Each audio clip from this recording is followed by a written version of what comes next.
சின்ன திரைனா ஒரு சாதாரணமாக நினச்சிக்கிட்டு இருந்தோம். ஆனால் இப்போது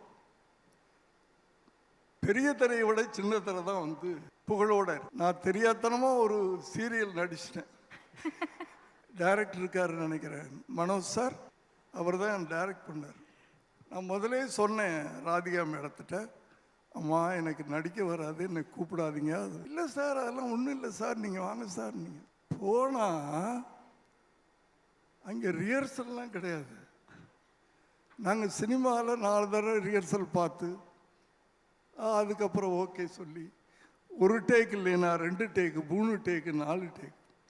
இங்கே பின்னாடி இருந்து டைலாக் வந்துக்கிட்டே இருக்குது, நம்ம நடிக்கணும்.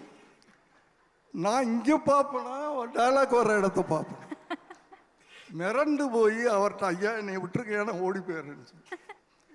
அப்போ தான் எனக்கு தெரிஞ்சது பெரிய திரையை விட சின்ன திரையில் நடிக்கிறது எவ்வளோ கஷ்டம். ஆனால் அவர் கொஞ்சம் கொஞ்சம் என்னை ஒரு வாரத்தில் தேத்திட்டாருன்னு வச்சுங்க.